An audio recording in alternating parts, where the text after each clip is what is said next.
প্রচণ্ড গরমে bedroom deep clean করে দুবেলার এত রান্না, কাচা ধোয়া আরও বাকি কাজ সবটা একা হাতে করি। রাধে রাধে বন্ধুরা, কেমন আছো তোমরা সবাই? আশা করি ভীষণ ভালো আছো। আমরা কিন্তু খুব ভালো আছি। আজকে হচ্ছে শুক্রবার, তোমাদের সাথে নিয়ে আজকের ব্লগটা শুরু করছি। সাথে থেকেও আজকের ব্লগটা তোমাদের খুব ভালো লাগবে। সকাল সকাল এই যে বোতলে জল ভরে নিচ্ছি। এখন জানো তো এই ফিল্টারটা নিয়ে এত কি বলবো, জলটা আর কেউ ভরতে চায় না। আগে তো সব সময় জলগুলো বাবানের পাপা ভরতো, আর এই প্লাস্টিকের বোতলগুলো ফ্রিজে রাখার জন্য বাবান নিয়ে যাচ্ছে। আসলে আগে সব বোতলগুলো হচ্ছে বাবানের পাপাই ভরতো। যখন আমরা মোটর থেকে বাইরে থেকে জল ভরতাম, ডাইরেক্ট মোটর চালিয়ে জলটা খাওয়ার জন্য নিয়ে নিতাম। তো এখন ফিল্টারটা নিয়ে হয়েছে এরকম যে বাবানের বাবা কী করে, ওর যখন প্রয়োজন হয় গ্লাসে হোক বা বোতলে হোক ওইটুকু ভরে খেয়ে নিল, আর জল ভরে না। এখন তো ওই স্টিলের 6টা বোতল আছে, ওগুলোই ভরে রাখি সবসময়। কিন্তু যতক্ষণ আমি জল না ভরবো ততক্ষণ ওভাবেই থাকবে, কেউ আর জল ভরবে না। তো আমাকেই সবসময় এখন জল ভরতে হয়। বাবা বলে এখন তো কাছেই জল আছে, কি দরকার আগের থেকে ভরে রাখার, প্রয়োজন ওখান থেকে নিয়ে নেবো। কিন্তু সবসময় তো আর ওখানে ইচ্ছে করে না, না বোতলগুলো ভরা আছে, জল খাবো সঙ্গে সঙ্গে খুলে খাওয়া যায়। তো আমাকেই সবসময় জল ভরে রাখতে হয় এখন। তো যাই হোক, আজকে সোফার কভারগুলো কেচে দেবো, অনেক দিন কাচা হয়নি। তো কভারটা খুলে নিচ্ছি, আর কুশনের কভারগুলো কাচবো না, সোফার কভারগুলো খুবই নোংরা হয়েছে। তো ওইদিকে কভারগুলো খুলে নিচ্ছি, আর এই একটু মুছে নিলাম। যতই কভার বিছাই না কেন তারপরেও না একটু ধুলো ধুলো পড়েই থাকে। তো ওই কভার দিয়ে ভালো করে মুছে নিলাম। আর আজকে এই ঘরটা খুব ভালো করে পরিষ্কার করব, খাট থেকে ফার্নিচার থেকে সব কিছু। আর আজকে না এত গরম দিয়েছে, তোমাদের বলে বোঝাতে পারবো না। এই কদিন তবু একটু বৃষ্টি বৃষ্টি করে মনসা পূজা থেকে একটু বৃষ্টি হলো, ওয়েদারটা তবু একটু ছিল, গরম ছিল কিন্তু একটু হলো ছিল, কম ছিল। আর আজকে যা গরম দিয়েছে, অতিরিক্ত গরম দিয়েছে জানো, এত একদমই সহ্য হচ্ছে না গরমটা, প্রচণ্ড গরম দিয়েছে। আমি তো কাজ করছি না, হচ্ছে একদম পুরো মাথা টাথা ঘেমে যাচ্ছে, এতটা গরম লাগছে। তো অনেক কষ্টে আজকে বাকি সব কাজগুলো সামলেছি গরমের জন্য। তো যাই হোক, এদিকে খাটটা মুছে নিচ্ছি, তো বাকি ওইদিকে ফার্নিচার ছোটো ছোটো ওই টিভিটা মুছবো, ফ্রিজটা মুছবো, আর এদিকে যে মিনি শোকেসটা আছে ওটা মুছে নেবো। এগুলো মুছে নিলেই হয়ে যাবে। প্রতিটা ঘরে সেরকম তো কিছু ফার্নিচার নেই, ছোটোখাটো 2-1টা ফার্নিচারই আছে ঘরে। তো এই যে কাজগুলো একটু মুছে নিচ্ছি, এটা দিয়ে মুছলে বেশ ভালো পরিষ্কার হয়, তো সেই কারণে মুছে নিচ্ছি। সব সময় তো আর মোছা হয় না, মাঝে মধ্যে বা অনেক দিন পর পর এখন চেষ্টা করি মোছার জন্য। তো চলো এদিকে কাজ করতে করতে কমেন্টগুলো পড়ে নিই। দোলাস ডায়েরিস চ্যানেল থেকে দিদিভাই বলেছে, তোমার হাজব্যান্ড কি কাজ করে দিদিভাই? আমার বাড়ি দক্ষিণ দিনাজপুরের গঙ্গারামপুরে, প্লিজ তোমার ভিডিওতে আমার নাম নিও। তো হচ্ছে আমার হাজব্যান্ড হচ্ছে হাই স্কুলের ক্লার্ক, হাই স্কুলে জব করে। আর হচ্ছে তোমার বাড়ি গঙ্গারামপুরে। আমি গঙ্গারামপুরে কিন্তু গিয়েছি। আমার একটা ধর্ম দিদি আছে, তোমাদের অনেক ভিডিওতে ধর্ম দিদির কথা বলি। তো ওই দিদির বাবার বাড়ি গঙ্গারামপুরে। আমি গঙ্গারামপুরে গিয়েছিলাম মোটামুটি 3-4 বছর আগে। 3-4 বছর আগে আমি গঙ্গারামপুরে একবার গিয়েছিলাম, ওই দিদির বাবার বাড়িতে গিয়েছিলাম। কালী পুজোর সময় হয় নাকি, খুব সুন্দর কালী পুজো হয়, প্যান্ডেলগুলো বেশ সুন্দর করে। ওখানে আমি কালী পুজোর সময় গিয়েছিলাম।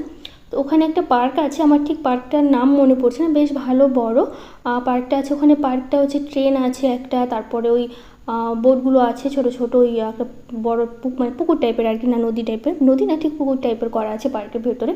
আমি গিয়েছিলাম, ওখানে নামটা মনে পড়ছে না, 3-4 বছর আগে গিয়েছিলাম। তো বেশ সুন্দর ছিল পার্কটা। তো ওই পার্কেও আমি গিয়েছিলাম, ওখানে ছিলাম আমি 1 রাতই ছিলাম, বেশি থাকিনি। তো বেশ ভালো ছিল। গঙ্গারামপুর আমি গিয়েছি, খুব ভালো লাগে জায়গাটা। আর তোমার ভিডিও তো বলেছে নামটা তো আমি সবসময় নিই, যারা যারা কমেন্ট করি সবার নামগুলোই নিই। আমার ভীষণ ভালো লাগে তোমাদের নামগুলো, কমেন্টগুলো যারা যারা করে, তো সবার কমেন্টগুলো পড়ি, আমার ভালো লাগে সবার কমেন্টগুলো পড়তে। অর্চনা হালদার দিদিভাই বলেছে, অনেক সুন্দর হয়েছে গো ভিডিওটা দিদিভাই, থ্যাংক ইউ, তোমাকে অনেক ভালোবাসা। বেবি টিয়ার্স চ্যানেল থেকে বলেছে, খুব ভালো হয়েছে, খুব জানতে ইচ্ছে করছে তোমার বাড়ি কোথায়, আমি মন্দিরে মনসা পুজো দিয়েছি, তুমি ভালো থেকো। তো থ্যাংক ইউ দিদিভাই। আমার বাড়ি মালদা ডিস্ট্রিক্টের গাজলে। তো তোমরা অবশ্যই গাজলে এসছো কিনা বা চিনো কিনা অবশ্যই কিন্তু আমাকে কমেন্ট করে জানিও। তো যাই হোক দিদিভাই, তোমার বাড়ি কোথায় অবশ্যই আমাকে জানিও কমেন্ট করে। মল্লিকা দিদিভাই বলেছে, দিদিভাই খুব সুন্দর লাগলো তোমার ভিডিও, থ্যাংক ইউ দিদিভাই, তোমাকে অনেক ভালোবাসা। মঞ্জুলা মহন্ত দিদিভাই বলেছে, দিদিভাই কেমন আছো, অনেক দিন পর তোমার ভিডিও দেখছি, আমাকে চিনতে পেরেছো? হ্যাঁ দিদিভাই, আমি তোমাকে চিনতে পেরেছি। তুমি আগে আমাকে প্রচুর কমেন্ট করতে, এখন অনেক দিন মানে অনেক মাস পরেই বলতে পারো তোমার সাথে আমার কথা হচ্ছে, আমার ভীষণ ভালো লেগেছে। তুমি আমাকে মনে রেখেছো বা কমেন্ট করেছো, আমি তোমাকে একদমই ভুলিনি, আমি কাউকেই ভুলি না। যারা যারা কমেন্ট করে, মানে একটা কমেন্ট পড়তে পড়তে কী হয় না, বলো তো, পরিচিত হয়ে যায়। কারণ তোমাদের সাথে কথা বলার উপায় তো এটাই, তাই না? তোমরা কমেন্ট করবে, আমরা রিপ্লাই দেবো, তো এটাই একটা উপায় যে তোমাদের সাথে পরিচিত হওয়া বা কথা বলা, জানা তোমাদের সম্পর্কে বা আমার সম্পর্কে তোমরা জানতে পারো। তো যাই হোক, আমার ভীষণ ভালো লাগে তোমরা কমেন্টগুলো করো বা কমেন্টগুলো পড়ি, আর তোমাদের আমি মনে রাখতে পারি, আমার সেটা আরও বেশি ভালো লাগে আমার। যার জন্য আমি সবাইকেই মনে রাখি যারা যারা কমেন্ট করে, কারণ কমেন্ট না করলে তো মনে রাখা সম্ভব নয়, তো চিনতেও পারবো না। তো সেই জন্য কমেন্টের মাধ্যমেই আমি তোমাদের চিনতে পারি, তো সেই জন্য আমার ভালোই লাগে। তো এই যে নিয়ে নিলাম ছাতু, যেই জিনিসটা আমার সবথেকে অপছন্দের ছিল। আমি আগে কখনো ছাতু খেতাম না, এখন হচ্ছে খিদের জন্য খেতে হচ্ছে। আসলে সকালবেলা হলে না এত খিদে পায়, আর তার মধ্যে কী খাবো না বুঝে উঠতে পারি না, এরকম হয়ে গেছে, যা খাচ্ছি তা মিষ্টি লাগে, এটাই হচ্ছে একটা সমস্যা। তো ছাতুটাও মিষ্টি, ছাতুটাও ছোলাটা আমি তো আগে খেতেই পারতাম না, এখন তবু একটু খেতে পারি।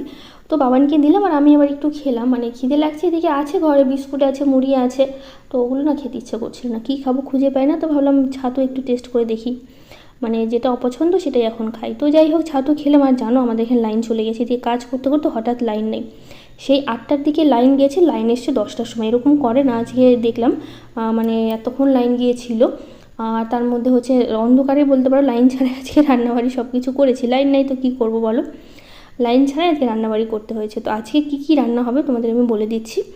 ডাল তো করে নিয়েছি, প্রথমে দেখলেই ডাল, আলু ভাজা করব, শাক ভাজা করব, ভাতের মধ্যে আমি আলু করলা সিদ্ধ দিয়েছি, আরও মাছও করব, আবার ডিমের অমলেট করব।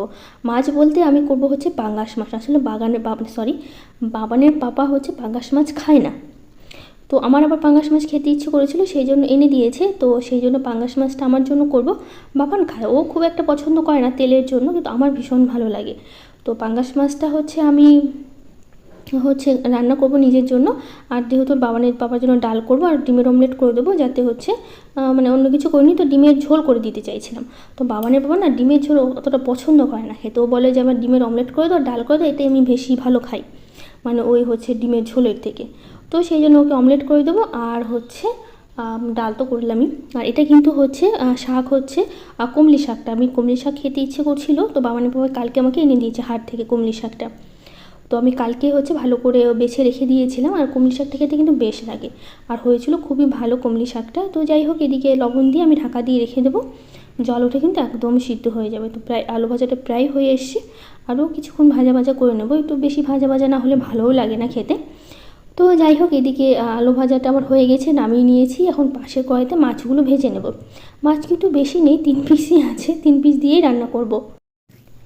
একদম মশলা একটু কষা কষা টাইপের করবো, যেহেতু ঝোল করবো না, ডাল টাল তো আছেই। আর পাঙ্গাস মাছের না ভাজা খেতে আমার বেশি ভালো লাগে, আজকে কি মনে হলো আমি আবার ঝোল করছি। এদিকে আবার লাইন নাই, তো বাবাকে বলেছিলাম ভাজা করে নিচ্ছি, ঝোল আর করবো না, মশলা বাটতে হবে। তো ওই বললো কি আমিই করে দিচ্ছি, পাটাতে বেটে দিচ্ছি, অসুবিধা হবে না। তো ওই কী করলো, পাটাতে আমাকে মশলাটা বেটে দিয়েছে, অল্প একটু মশলাই দিয়ে করবো, তো পাটাতেই হচ্ছে মাছের জন্য মশলা আমাকে বেটে দিয়েছে। তো সব কিছু একবারে বেটে নিয়েছি, পেঁয়াজ টিয়াজ রসুন আদা লঙ্কা, আর এই যে একটু টমেটোটা ছিল, তো ওটা এখন লবণ হলুদ দিয়ে ভালো করে কষিয়ে নেব, এটা পাটাতেই ওই বেটে দিয়েছি। তো এদিকে পাশে দেখো এখন ডিমের অমলেটটা করে নেবো। আজকে না লাইন ছিল না, তার মধ্যে আজকে রান্না হয়ে গেছে অনেক রকমের, মানে ভাত ছাড়া 6 রকমের হয়েছে, ভাত দিয়ে 7 রকমের হয়ে গেছে, এত কিছু, মানে রান্না করতে করতে প্রথমে বুঝিনি, পরে রান্না করার পর যখন খেতে বসি তখন গুনে দেখি ভাত দিয়ে 7 রকমের রান্না হয়ে গেছে। আমি যে মানে করবো না করে এত কিছু হয়ে গেল গরমের মধ্যে, আর আজকে এত গরম লেগেছে রান্না করতে গিয়ে, জাস্ট বলে বোঝাতে পারবো না। আর ফ্যান চালাতেও পারিনি, তার মধ্যে ছিল লাইন নেই, মানে এমনি ইনভার্টার আছে, ইনভার্টারে তো ধরো একটা করে লাইট জ্বলে, আর তার মধ্যে এখানে যে বোর্ডের সাথে হচ্ছে ফ্যানটা চালাবো, ওখানে ইনভার্টারে হচ্ছে দেওয়া নেই, তো ফ্যানও চালাতে পারি না, এই রান্না করছি একটু পরপর ডাইনিংয়ে দৌড়াতে হচ্ছে, মানে এরকম করে করে কাজ করেছে, আজকে প্রচণ্ড গরম লাগছিল। তো যাই হোক, দেখো এদিকে আমার মাছের ঝোলটা সব হয়ে গেছে, তো চলো তোমাদের একবারে আমি দেখিয়ে দিই কী কী রান্না করলাম। এই যে মাছের ঝোল আর ডাল, আর এখানে আছে আলু ভাজা, আলু করলা সিদ্ধ, শাক, আর হচ্ছে ডিমের অমলেট। তো আজকে বেশ অনেক কিছু দুবেলারে করে নিয়েছি, রাতে আর কিছু করতে হবে না, এটা দিয়েই বেশ হয়ে যাবে, কারণ এত কিছু করেছি, আর এই গরমে রাতে আর রান্না করবো না আমি। তো এদিকে আমি হচ্ছে রান্নাবাড়ি সব হয়ে গেল, ওভেনটা সব ভালো করে পরিষ্কার করে নিয়েছি, শুধুমাত্র এই কটা বাসন আছে, বাসন কটা মেজে নিলেই মানে ধুয়ে নিলেই হয়ে যাবে। তারপর কয়েকটা জামা কাপড় আবার ভিজিয়েছি, কাচবো না করে কেচে নিলাম। আসলে বাবানের বাবার সময় ছিল না, ওকে দিয়েই কাচিয়ে নিতাম, কিন্তু ওর দিকে আবার দেরি হয়ে গেল, তো আমি বললাম আমি ধীরে সুস্থে কেচে নেবো, অসুবিধা হবে না। তো এখন আমরা হচ্ছে সবাই মিলে ভাতটা খেয়ে নেব, কারণ ভাতটা না যতই আমি যা কিছু খাই, ভাত না খেলে মনে হচ্ছে পেটই ভরে না এরকম। তো দেখো এদিকে আমি নিজের থালাটা বেরিয়ে নিয়েছি, বাবানের পাপাকে দিয়েছি, বাবানকে দিয়েছি, বাবানের পাপার হচ্ছে টিফিনও আমি রেডি করে দিয়েছি। তো এতগুলো বাবানের পাপা ফল নিয়ে এসছে, আমি ভাবছি কবে শেষ করবো, জানো তো ফল বাবানের পাপাও খেতে চায় না, ও কখন ফল খাবে, তুমি ওকে কেটে তারপর যদি প্লেটে করে ধরিয়েও দাও তবু খাবে না, ওকে বসিয়ে বসে মুখে ঢুকিয়ে দিতে হবে। যদি বসে বসে ওকে খাইয়ে দাও তাহলে ফল খাবে, নইলে ফল খাবে না। আর বাবানকে কেটে দিলে ও বাবানও ফল খেতে চায় না, কিন্তু যেহেতু আমাকে দেখে প্রচণ্ড ভয় পায় বাবান, তো আমি যদি যা দেবো তাই খাবে, ওর পছন্দ না হলেও খেতে হবে, যেহেতু ভয়ে ভয়ে খায়। তো কী করে আমি যদি হচ্ছে দেই, দেওয়ার পরে কেটে দিলে তখন বসে বসে খাবে, তাছাড়া নিজে থেকে কখনো বলবে না একটা ফল কেটে দাও। তো যাই হোক, এতগুলো ফল যে কতদিনে শেষ করবো কে জানে, তো সব কিছু ফ্রিজে রাখতে হবে, যেহেতু এতগুলো ফল বাইরে রাখলে নষ্ট হয়ে যাবে। তো আমি একটা পেয়ারা খেতে চেয়েছি, দেখে কত বড় একটা পেয়ারা নিয়ে আসছে। তো যাই হোক, এগুলো সব কাজকর্ম একদম মোটামুটি করে নিয়েছি, এখন শুধুমাত্র এই যে কয়েকটা জামা কাপড় আছে, বললাম যে কেচে দিয়েছি, তো এইগুলো হচ্ছে এখন শুধুমাত্র মেলে দেবো। তো আজকে না মানে রৌদ্রটাও সেরকম ছিল না, যে খুব রৌদ্র ছিল সেরকম না, তারপরেও এত গরম না, মানে মানে বলে বোঝাতে পারবো না, এত গরম ছিল আজকে, মানে অনেক দিন পর এতটা গরম দিয়েছে। তো এইদিকে আমি স্নান করে নিয়েছি, না এত মাথাটা ঘেমে গেছিলো এই গরমে রান্না করতে করতে, তো সেই কারণে না মাথায় একটু শ্যাম্পু করেছি, কারণ জল না দিলে না আজকে থাকতেই পারছিলাম না মাথায়, মাথা না ভিজে অনেকক্ষণ মাথা ধুয়েছি আজকে গরমের জন্য। তো এই যে কাচার মধ্যে যে বাবানের দুটো প্যান্ট আর এই সুপার কভারটা, আর এই যে প্রতিদিনের দুটো করে তো নাইটি থাকেই আবার, কারণ বাসি কাপড়টা থাকে, আবার হচ্ছে ওই পরে আবার একটা পরি বাসি কাপড় পাল্টে, তো সেই কারণে সকালবেলা করে কেচে দিতেই হয়। তো এগুলো মেলে দিয়েছি, আর বাবানের পাপার একটা জামা আছে, তো এগুলোই কেচে দিয়েছি, তো এগুলো মেলে দেবো। না তো এখন তো আর কোনো কাজ নেই, সব কাজই হয়ে গেছে, তার মধ্যে ওরা কিন্তু স্কুলেও চলে গেছে, মানে অনেক আগে ওরা স্কুল যাওয়ার পরে আমি হচ্ছে গিয়েছিলাম হচ্ছে স্নান করতে। তো এখন মোটামুটি 11টার মতো বাজে, ওরা তো 10টার দিকে বেরিয়ে গেছে স্কুলে, সে কারণে। তো যাই হোক, সারাদিন ওই যে শুয়ে বসে কাটানো হয়েছে সারাদিন। তারপরে হচ্ছে এই যে বিকেলবেলা খেয়েছি ফল, কারণ এত ফল ছিল না খেলে নষ্ট হবে, অনেকগুলোই কেটে নিয়েছি, ফলগুলো খেয়েছি। তারপরে বাবানের স্কুল থেকে এসে এই যে মোচাটা কেটে নিচ্ছে, খাওয়ার মোচাটা না আজকে বেছে রাখবো, আজকে আর রান্না করবো না, কালকে রান্না করব, কালকে শনিবার আছে, নিরামিষ আছে, নিরামিষভাবে মোচাটা করব। কারণ আজকে হচ্ছে মোচাটা বেছে কেটে না রাখলে না সকালবেলা যদি কাটি না অনেকটা দেরি হয়ে যায় রান্নার। তো আমি কী করি, সবসময় মোচাটা আগের দিন হচ্ছে কেটে রাখি, কলাটা বেরিয়েছে, তো মোচাটা হচ্ছে রাত্রেবেলায় বেছে সব কিছু রাখবো, এখন রাখবো না, ওই স্কুল থেকে আসার পরে মানে মোচাটা কাটছে। তো যাই হোক, আজকের ব্লগটা কেমন লাগলো জানিও, আজকের মতো টাটা।